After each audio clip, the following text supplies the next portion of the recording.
Oh, Steve and Larson! Don't you dare be sour.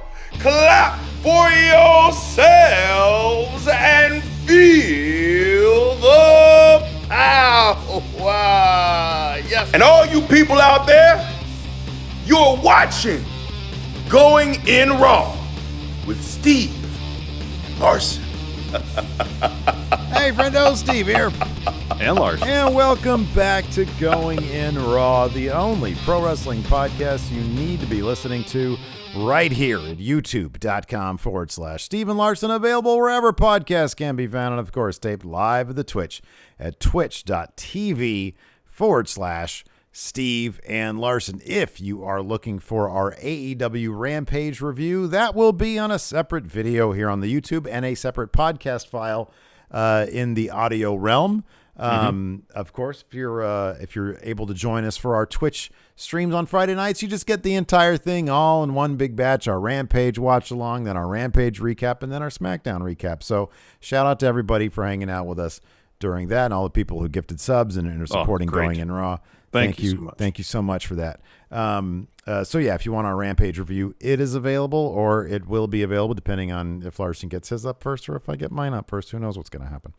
Anyways, Smackdown, we're on the road to SummerSlam. There will be one more Smackdown before it's going to be the night before SummerSlam. Yeah, correct. And we got the first face-to-face meeting between John Cena and Roman Reigns. I don't know if my expectations were just sky high, and maybe that just ruined it a little bit for me. I feel like there were a couple of really good lines. I thought that they made some references that were pretty well done and well executed. I was really hoping that Roman would lay into John a little bit more, because Roman's come such a long way since the last time John Cena had that great line a couple years ago. They bring me back. I do this part-time because you can't do it good enough full-time. Yeah. And I feel like they really could have turned that old promo on its head and reference it a little bit heavier, because I just didn't feel where Cena was coming from. What did you think about that face-to-face tonight? There's a general kind of lack of acknowledgement of that particular feud. Yeah. Hasn't been brought up, I don't think, at all. Not really. Yet. I agree with you. I kind of felt, I think it was a matter of expectations, because we've seen Cena give people cry face. We've seen Roman Reigns give Drew McIntyre cry face. And if this is going to be, I don't know if it is, if this is going to be their one face-to-face before SummerSlam, they got to bring their A game. And it was Cena. He opened up with the report card trope. Oh, I was glad they didn't do like a Photoshop report card. I thought that's where they were going to go with that. Could be. And so if I adopt that, I'd give Cena a B- here. Mm-hmm. Okay, sure. Yeah. He had some decent stuff at the end, but it just took forever to get there. It took a long time to get there. Yeah, I was waiting for the good stuff. Now, here's the thing, man. Here's the thing. We've been spoiled before. Number one, Cena is an all-time. He's a 10 promo. So we've seen him in promos where he's given the Miz cry face. When we say cry face, this is the definition. This is wrestling it's scripted, right? But Cena can be so devastating with his words that the dude across from him will look like he wants to cry. Gave The Rock cry. When he noted that The Rock had his notes written on his arm, The Rock looked like he wanted to cry. He spiritually shriveled up. When CM Punk, and I advise anybody to go out and watch this right now. It's on YouTube. It's 16 minutes long, and not a second of it is dull. It's great. It's 16 minutes of engrossing wrestling promo. It's CM Punk and John Cena's contract signing. It's not the pipe bomb. It's the contract signing for their match at Money in the Bank. He gives Laurinaitis and Triple H are both standing there. It's for SummerSlam. It's the SummerSlam match. Oh, I'm sorry. You're right. SummerSlam. Yeah. Because Punk is already champion. And he's sitting there and he gives Triple H cry face. It's Punk at his best. And Laurinaitis cry face, and he holds his own and gets one on Cena legitimately. Yeah. And Roman has become so good that I was that my expectations were just maybe too high. Maybe they were just too high. They were. I mean, I'm saying they were because I'm in agreement with you. There's been a clip from that particular contract signing floating around Twitter of late when Punk takes Laurinaitis to task. Yeah, right. For firing people over the phone, stuff like that. Yeah. So if that little bit interests you, watch the full 60 minutes because it's brilliant stuff. Brilliant. Yeah. And like the thing is, I think with Cena's material, with Roman's material, there is good stuff here. I forgot. I mean, so I can find the name in chat here. Who was it that brought it up? Essentially, where Cena's thesis is, Roman, you've been protected your whole career. The pressure is on you to prove that you're the guy now, versus Cena. I'm just here to get that 17th title. If it happens, great, cool. Otherwise, no pressure for me. Yeah. I'll just go back to Hollywood. All I have to do is hang in there and get the 1, 2, 3. And Heyman over there knows there were elements that were good. It's sort of, I don't know. I wonder, it also kind of felt, to its credit, it did feel, and maybe this is probably to its credit and a little bit to its detriment, it did feel like they just sent them out there and told them to go. Yeah, it was Kemp and X. Sorry, who brought up the Cena no pressure thing here in chat. Just want to give credit where credit is due. Anyways, carry on. Of course. And I wonder, I don't know if maybe that moment was too much for them to put together something that was truly iconic, like the Punk Cena promo, or what the deal was, because we've seen Roman just be really, really damn good. And some of Cena's lines were really damn good. When he says, you ran Dean Ambrose out of here, you almost ruined Seth Rollins, because he had the Shield protecting you. He made a CM Punk reference saying, I might just, when I win that title, I might just run out of here, hop the barricade, blow you a kiss goodbye, referencing Money in the Bank 2011. And there were some good things about it that did make the crowd. And by the way, hats off to the crowd in Tulsa. They were a good crowd. I didn't notice, and maybe it was just because I didn't notice it, but I was looking. I always make a habit of, when I listen to the reactions, I look at the crowd. They all seem genuine, because that crowd was really into what was going on. It's a good wrestling crowd. Yep, totally. Another kind of development tonight. We have a new Intercontinental Champion. Shinsuke Nakamura defeated Apollo Crews to win the title for the second time. Pretty unexpected result. I was totally expecting there to be some sort of wonky finish. Yeah, sure. And then maybe they would have the title match, either a SummerSlam or on the pre-show. And I was somewhat pessimistic about Nakamura's odds of actually winning that bout, but I know they've been giving him a solid push ever since he's got the crown. He's got Boogs with him now. I could see Vince being really into the Boogs thing. Nakamura is great. It's been great for a very long time. And it's great to see him get his recognition, becoming a champion yet again. Apollo comes out of this in a really good way also. Since the rebrand of Apollo Crews, they've given him a heater, a fresh look, new accent, new motivation. He seems to have a blast with the character. He seems to have a lot of fun. I remember there was like a .com exclusive or a social media exclusive where on the first show, the Smackdown, where the fans were back, he came out during a dark segment and ran the crowd down, and he had a great time doing it. So hopefully he doesn't really get buried amongst everybody else, and he's in some stuff that's interesting, because I know that's the question for him is what's next, I think he's in a better position than he was before. Oh, obviously. I agree with that. But, ever since he got that title back from Big E at WrestleMania, it's kind of been starts and stops with him in terms of coming up with the next story after that, because, he and Big E had a feud that lasted months. Yeah, sure. And it took a while seemingly for them to come upon his next feud and then end up being Nakamura and he loses the title. So, hopefully they have something for him, because he's been doing some good work. Yeah, absolutely. Yeah. And then I thought let's just go ahead and kick things off. Let's just go ahead and start this, because there was quite a lot. The Rollins Edge stuff I thought was really great too. Yeah, that was solid stuff too. So John Cena opened SmackDown, like you said, He says, well, school's back, so I'm going to give Roman Reigns his report card. And Roman, you're a D, a below average D, a D bag, a disappointment. Because for 10 years, the WWE has been selling you, but judging by the numbers, the only person buying is Roman. At SummerSlam, I'm going to give you an F. And he asks Tulsa, do you think Reigns is going to beat the hell out of Cena at SummerSlam? And he says, you know what? Reigns will beat the hell out of me at SummerSlam, but I also know that Reigns will lose at SummerSlam.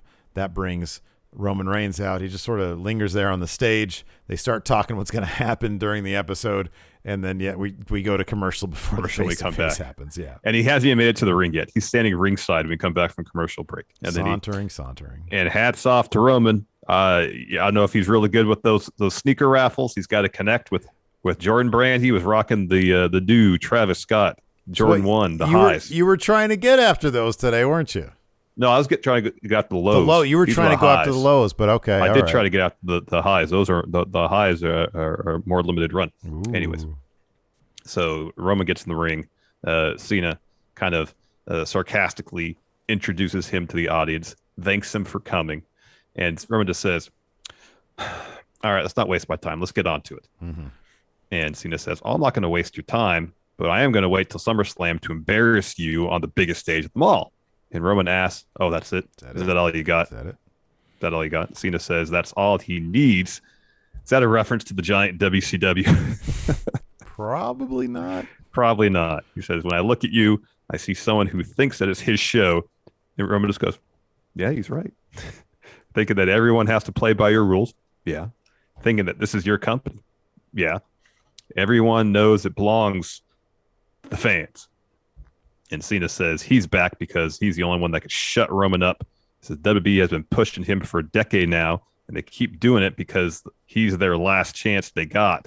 He's built a layer of protection around himself, but WWE asked Cena to come back. This is a new revelation.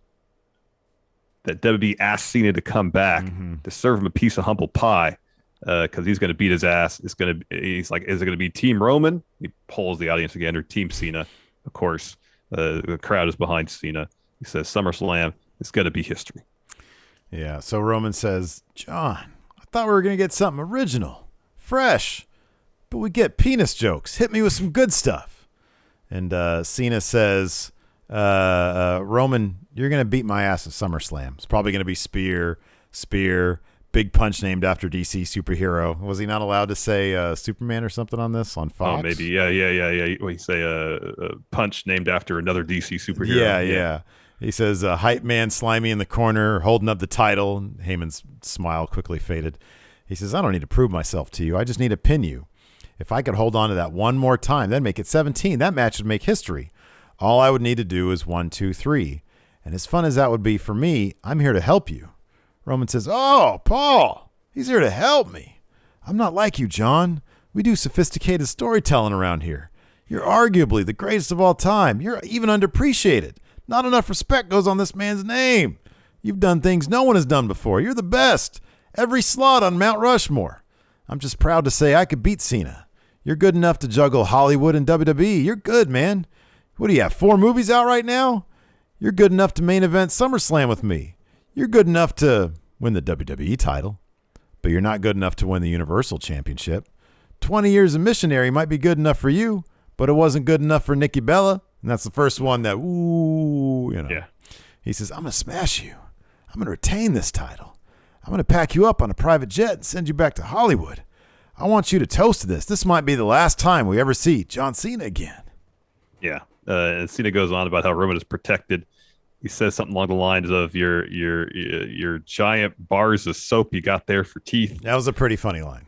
That was. He talks about how he's protected by the Shield. He nearly ruined Seth Rollins, ran Dean Ambrose out of WWE. Says you've got 5 Mania main events, but it still isn't enough. You need to be embarrassed. Cena says Roman is right about so much. SummerSlam will be compelling. He will go to a movie set afterwards. Roman will smash him, but Paul Heyman knows how much I can withstand, how much I can take. And all I got to do is hang in there and get that 1, 2, 3. Roman, you need to smash. You need to overachieve. All I need is the 1, 2, 3. Roman, but if I get that, guess what, Roman? You're going to be the answer to the trivia question. Who Did John Cena become the 17-time world champion? All I got to get is the 1, 2, 3. And when I do that, maybe I'll run out of Allegiant Stadium as fast as I can, jump over the barricade. I might even blow you a kiss. No one can protect you anymore. At SummerSlam, the champ is gone. 1, 2, 3. And then so he leaves. And Roman, does he have cry face? No. He laughs it off. Mm-hmm. Mm-hmm. Yeah, he laughs it off. Exactly. So, I thought Roman was good here. Here's the thing. This wasn't bad. It wasn't bad. It's just when you think of the legendary promos between Cena, and I thought that this had the potential to be a legendary face-to-face. Mm-hmm. I was really looking forward to this, and maybe that's just on me. Because I know a lot of people on my Twitter timeline, was like, oh, no, this is really good. This is really good. And I was like, I'll show you really good. His name is CM Punk. He's going to be on Rampage next Friday. Yeah, he is. After that, we had Shinsuke Nakamura versus Apollo Crews. Did we get any promos prior to this? Because I don't remember. No. Okay. Although I missed Baron Corbin stealing Money in the Bank somehow. So. Yeah, it was a really quick moment. So we'll get to that a little bit later. But Shinsuke versus Apollo Crews. So, of course, so the first guy to get ejected is going to be Boogs because he got up on the apron and started. Well, Aziz tried some shenanigans. Boogs gets up on the apron. He starts trying to distract, playing some guitar. So the ref ejects him. The ref catches Aziz trying to get in the ring. He gets ejected. So what at least the heck was Aziz trying to do? I have no idea. He's like a million feet tall. He's not inconspicuous. So we go to commercial. At a commercial, Apollo hits like a second rope kind of superplex, 2 power bombs. He gets 2 with that. Apollo gets caught trying for a cheating pin. He gets a 2 with a German suplex, but then Nakamura is able to come back, lines up Kinshasa and hits it for 3, and we have our new Intercontinental Champion. Mm-hmm. Yeah, Boogs comes back out. He's shredding on the announce table with McAfee. Nakamura is in the ring celebrating. He's got a bunch of pyro for winning the title. This episode was whole new levels of McAfee and Cole trying to break each other and make each other laugh. Because McAfee, I forget what the line was. There was a bunch, obviously, during the Corbin stuff. Yeah. They were each improving like how bad off Corbin is, and it was obvious they were just trying to make each other laugh. Oh, that's what it was. So the next thing we had, so we got the Street Profits interview because they've got a match against Alpha Academy, and Montez is asked, "Are you concerned about Otis tonight?" He says, "You know what? It was one of the most painful experiences of my life. I couldn't laugh for 2 months because it hurt so bad." He said, "Do you know how dark life is when you can't laugh for 2 months?" He says, "But now I'm better. I'm rehabbed. I'm not concerned. I'm excited." And then Dawkins says, "Montez isn't just my teammate. He's my family." And more of the stuff that he says. Dawkins seemed a little distracted tonight. And I was like, is he going to turn on Montez? I thought that too. Profits have done a lot. And Montez needs that singles run. And I was like, Dawkins would totally fit with Alpha Academy. Mm-hmm. Like, he's a wrestling dude, right? Mm-hmm.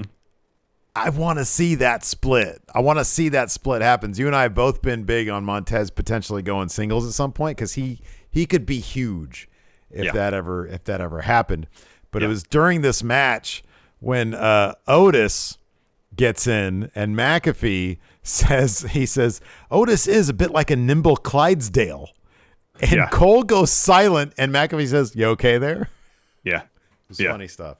Yeah, that was pretty great. I remember that part because when you don't hear someone talk for an extended period of time, they're pressing that mute button. Yep, exactly. So this match was relatively short, so Alpha Academy has the advantage for a stretch. Otis is in there dominating. He comes over to his corner. Gable just puts his hand on his shoulder and says, "You're my number one guy." Mm-hmm. And the ref goes, "Nope, that's a tag." Mm-hmm. And Gable's like, "What?" Yeah. I'm just talking to him. So Otis gets out of the ring. Gable gets in. The Dawkins runs over, pushes Gable into Otis, knocking Otis off the apron.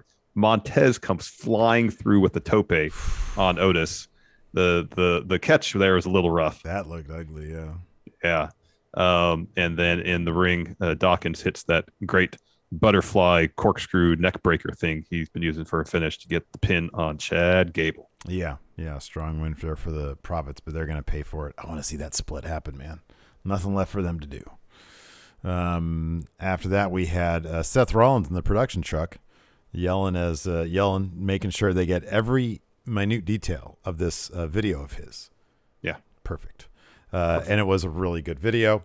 So we get a Seth Rollins promo. He comes out to the ring. Amazing looking suit. Again, of course. Oh, yeah. Seth is doing career work here. It's really awesome. Yeah. So he says, according to Edge, you guys got the next best thing with Seth Rollins, Edge Light. If that's not the most egotistical thing ever, he says, but it makes sense because Edge is a Hall of Famer. He's done everything there is to do here in the WWE, and he can't stand the fact that my career has been just a little bit better than his.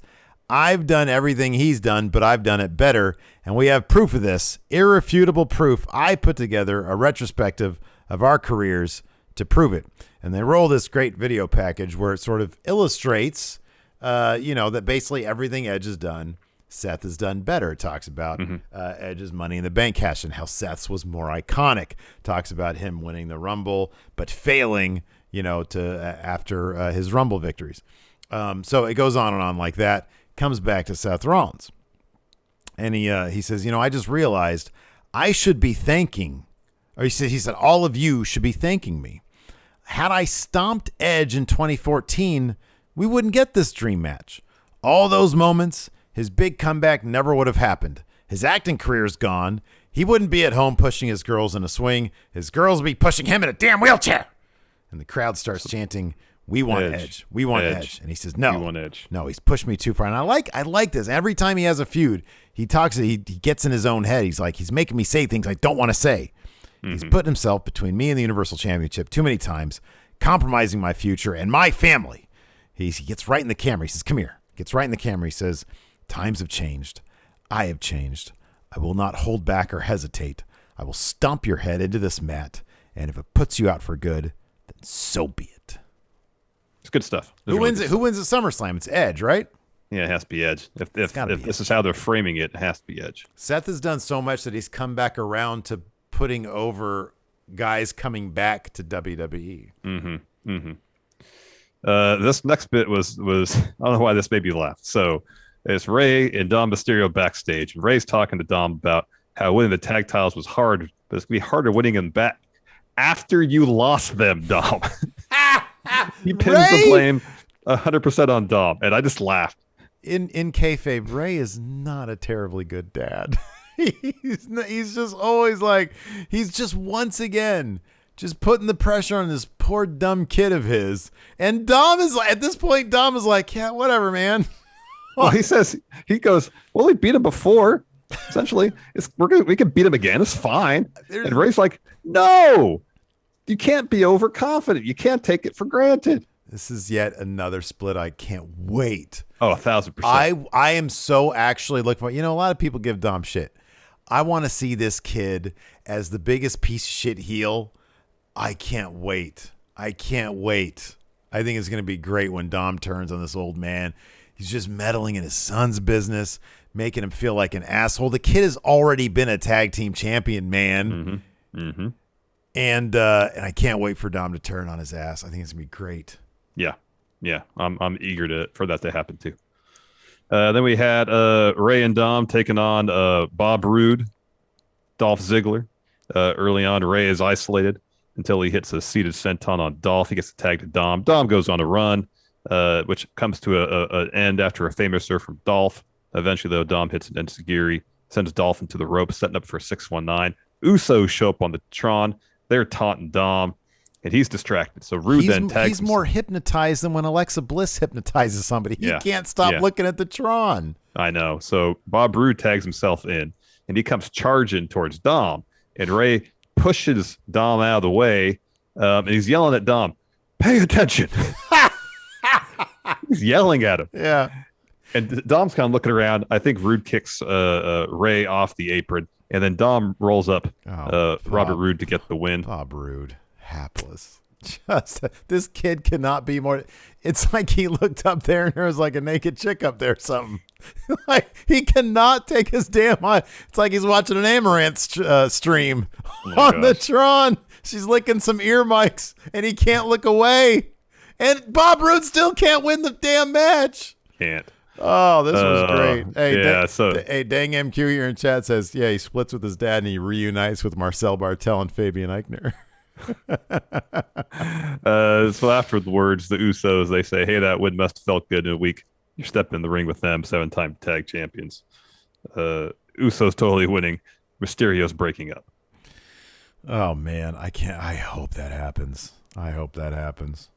Anyways, and all of Dom's recommended channels on Twitch are all hot tub streamers.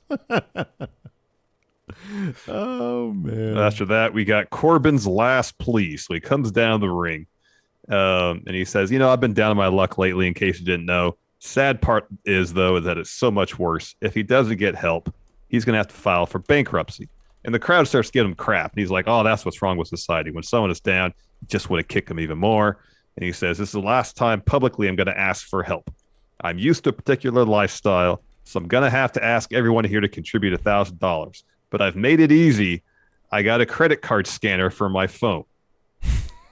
Shout out to Pat McAfee, who knowing what a square reader is. Yeah. Because he made some joke about it. He did. I was like, wow, how would he know what a square reader is? So Kevin Owens makes his way down. And Baron says, oh, I hope you're out here for the right reasons to contribute.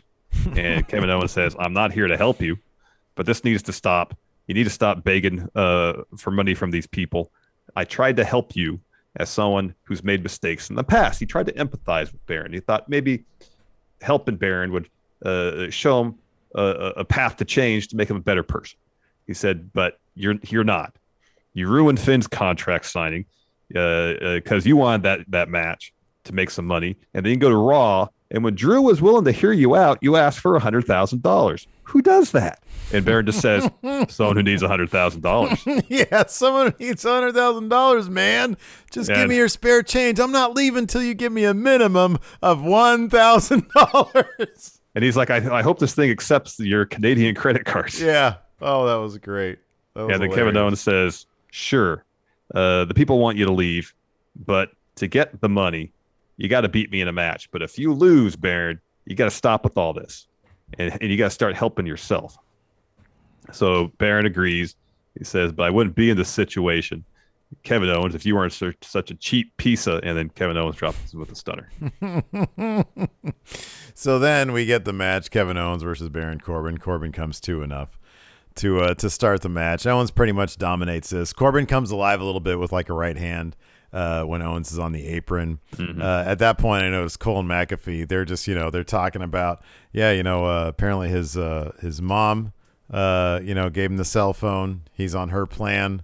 And Cole's like, and Pat McAfee's like, shout out to Corbin's mom for not giving him money, but allowing him to be on her plan. And they're both just going back and forth, just coming up with ridiculous shit about how poor he is. So anyways, then Owens ends up getting a roll-up win, of course, and then after the match hits Corbin with a stunner. Mm-hmm. And then I guess you missed this, but after we get back from break, I think Kayla runs into Corbin or tries to get an interview and says, hey, after that, you're no longer allowed to beg the WWE Universe for money. What now? And he just bolts because he sees Big E's Money in the Bank briefcase sitting there on a table, and he grabs it, and he's all waving around as he's running off with it. And McAfee says, does this legally mean he's now Mr. Money in the Bank? I've been told possession is 9/10 of the law. Don't think that's how it works, but that's how it works. But it feels like we might get a Big E feud. Besides a couple things with Big E sort of teasing Paul Heyman with the cash in, he hasn't really done much with it. Nope. So at least we'll get a feud here. Is there any chance that McMahon rewards? This could be a situation where creative doesn't have anything for Big E. Therefore, Vince McMahon punishes Big E and gives Corbin the briefcase. From 0 to 10, what's the odds that Corbin ends up with this briefcase? 4. So Christian odds. Christian Cage winning the title odds. I like those for Corbin. I honestly don't think it's going to happen because part of me hopes there's a plan in place for Big E. Is there? Probably not, but I hope there is. So, you can't dismiss the possibility that Vince is going to change his mind, especially when it comes to Money in the Bank. It happens basically every year, seemingly. or at least 75% of the time. Someone wins Money in the Bank. It feels like that. And then he changes his mind, you know? Feels like that, yeah. Which it would be a huge bummer if they did something like that where they had Baron take the briefcase from Big E. Mm-hmm. Yeah.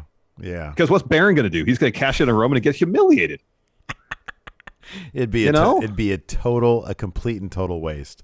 Big E is not Otis. He's not comedy Otis. There's a million stories you can tell with Big E. Yes. And he's one of the few guys that if you take the time to build him up correctly, he could be a guy to beat Roman. He needs to, I think the things will change quite a bit. They're probably, be honest, they're probably saving Big E for the draft. They're probably going to put him over on Raw. A lot more likely he'll be able to cash in against Lashley than the Tribal Chief. I mean, I'm pessimistic that they have plans to build up anybody for Roman. And if they were going to build up Big E, we'd probably know a little bit more, although I guess he has been teasing it with Heyman. But if they're going to do that, they got to build him. He's in a much better spot than Otis was when Otis got the briefcase. That's for sure. Yes. And everybody would mark out if Big E came out and challenged Roman and said, hey, I'm, right in front of him saying, hey, here's the thing. You can really use here's the thing. Even if they had like sort of a feud before the draft and it seemed like Big E was had a good chance at cashing in against Roman and have Roman build him up and Big E really makes a good case and they drafted Big E out of the feud, which would be a very WWE thing to do. But at least then he'd have some bona fides in a semi feud against Roman. I don't know how you do that, but it's WWE. They do weird shit sometimes. Yeah, they do. And then we got our main event segment, Sasha Banks, Bianca Belair contract signing. Bianca says that Sasha is still petty, still jealous. If you wanted your Mania rematch, all he had to do was ask. And Sasha was like, really? You used your braid against me? Which kept me out for months, that one shot from the braid that took months to heal. Did you expect me to be your best friend? And things start getting chippy right there. They start arguing back and forth. Yeah. Sonya has to cool down the situation. It's like, hey, sign this contract already. So Sasha's about to sign. As Pat McAfee says, she's pump faking the signature. And then she says, before I sign, I need some witnesses here. So she brings out Carmella and Zelina Vega. Says, Bianca, you didn't see this coming. I'm always 2 steps ahead of you. So she signs, passes to Bianca. She signs. And then she throws the folio, the contracts in Sasha's face. Mm-hmm. And then she picks up an office chair and chucks it at Carmella. Yeah, yeah. And she does this great thing where she does like a handspring off the table and almost gives Sasha a famouser. Yeah, it was pretty cool. It was amazing. Yeah, it was pretty rad. So Vega and Carmella, go after Bianca. She fends them off, and then but that allows Sasha to hit her with a backstabber. She's hitting some shots. Carmella and Zelina are back in the ring. They're hitting some shots on Bianca. Sasha waves them off, puts Bianca on the table, starts hitting, kicking her, stands up on the table, holds the title over Bianca, and then puts her in the bank statement using Bianca's braid. Mm-hmm. Yeah. I thought it was a pretty solid contract signing. Let's go ahead and take some questions. I got a thread up here on the Patreon at patreon.com/Stephen Larson. I'm sure we got some questions here also in our Twitch chat. So highlight your message if you want your question read. Let's see here. Another great line from McAfee was, I think it was during the Corbin match. He said, Cole was like, God, what was it? He was like, have you ever been broke the way Corbin is? He's like, when I was on scholarship in college, I took $40,000 out in loans to hang out and party with my friends. Yeah, to have fun with my friends. That was good. That was hilarious. That was good. Dylan asks, do you guys think Seth could turn Edge's spear into a curb stomp? He could. It's a possibility. It's a possibility. That would mean Seth would have to win that match. Yeah, unless he like did something like Edge rolled out of the ring or something. Yeah. David Matushek, what are the telltale signs of the Vince Triple H power struggle showing up on TV? I mean, the obvious one is simply Karrion Kross, jobbing out.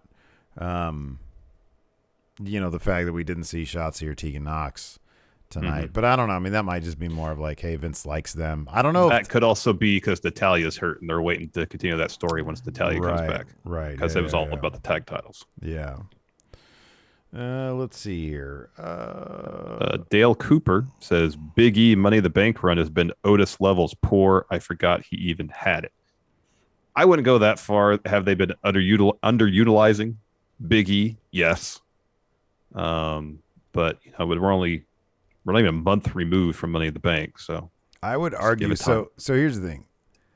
Like I said, Big E is in a much better position. He's a much more legitimate person than Otis ever was. That being said, I believe by this point they had already done a lot more with the briefcase. I think we had probably already seen him use the briefcase to carry a sandwich around in. Yeah. And yes, it was used for comedic purposes, but it was used a lot more than they've used it at this point. It didn't look good for Otis's chances of cashing in. But that's just because of who Otis was. Like, it just wasn't there. This is an interesting idea from RTG. So do y'all think Corbin should try to sell the briefcase to the highest bidder? Yeah, I read that too. That's a great idea. That's a really great idea. That is a good idea. If so, who's buying? Cameron Grimes. Oh, that'd be a great call-up. What a really good call-up that'd be. I mean, Grimes is in a good spot in that he's a face on NXT and Vince wants to change him. So it'd make him... Grimes, he's a good heel. That character should be a heel. He's a better heel, at least in NXT, than he is a face. Absolutely. Let's see here. The backseat Booker asks, what would it take to start getting some kayfabe back into wrestling? Like, could the release of Bray Wyatt, who they didn't use his real name... What would it take to bring the aura of kayfabe around a character/story? Bray Wyatt's one of those dudes who's really good at that. Usually his social media, I mean, there are exceptions, but a lot of the times his social media is used to push stories and ideas, just like he did after his release. You got to kind of, like, there's a picture, Bray took a picture with somebody at like a Walgreens or something that pops up, You kind of have to set that aside. That's out of his control, obviously. But he can't go to Walgreens to get his toothpaste, right? The Fiend needs to have clean teeth. Yeah, Mr. Dark, I really would like the actual Money in the Bank winner to be able to cash in at some point again. Yeah, no. I know. Wouldn't that be nice? That'd be awesome. Oh, Wrestling Brain is rating us with a party of 10. What's up? Hey, everybody check out Wrestling Brain on Twitch. If you're listening to this podcast, if you're watching this on YouTube, check them out on Twitch. It's a really terrific podcast over there. I assume they put their show out in podcast form. Maybe if they're here in chat, they can let us know.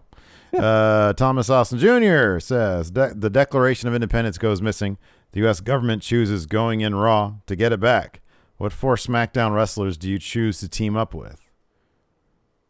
So we're Nick Cage in this situation. Yeah, not Gage. Cage. Not Gage. Cage. We're a couple of Nick Cages. 4 SmackDown wrestlers to team up with. Baron Corbin seems like he would do anything at this point for a payday. But also, he'd be a suspect for stealing it. Oh, wow. What a great point. Okay, well, I'll go with, oh man. This is flimsy in terms of the rationale. Edge was on that show Vikings. Wasn't that on the History Channel? Correct. Yes. So Edge, because of that, Edge knows something about history. He probably does. He's probably done some research. That's good. I mean, I don't think the Vikings were involved with the Declaration of Independence. Not at all. But he's on that channel. Didn't Christian host some sort of History Channel show as well? Yes, but he's not a SmackDown star. No, but they're best friends and kayfabe brothers. At one point, yes. Yeah, did they ever reference that not being a thing? I think so. They had to. I think that was just for a small little stretch. Oh, this is a great question. Nemo says, how many wrestlers will be in 2K20, what is it, 22 now? 22, yeah. That are currently not working for the company? A lot. I would can't they? Isn't that like a simple thing of just taking them out of the game before its release? I don't know.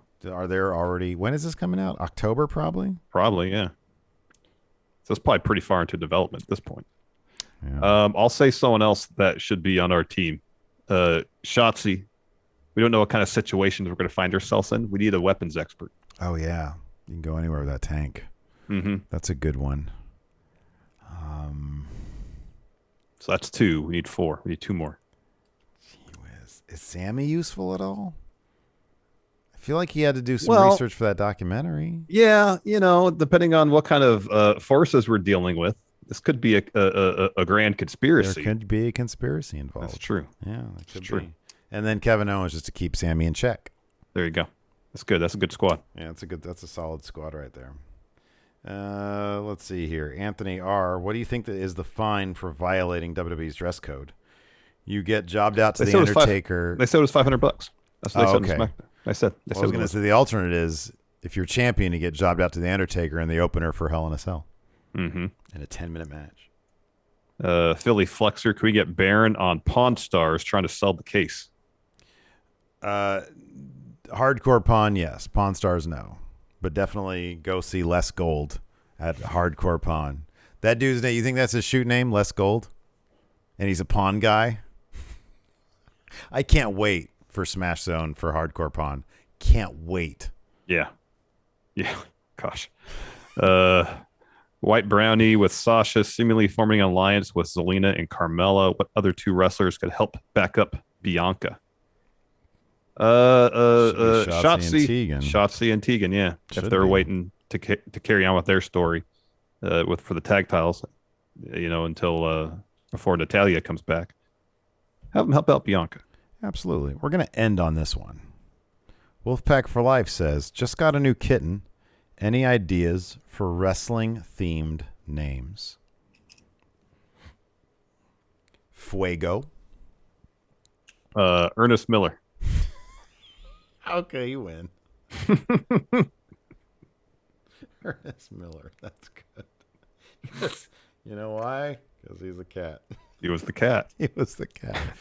I'm the 3-time karate champion. 3-time world karate champion. I'm the 3-time world karate champion. God, he was great.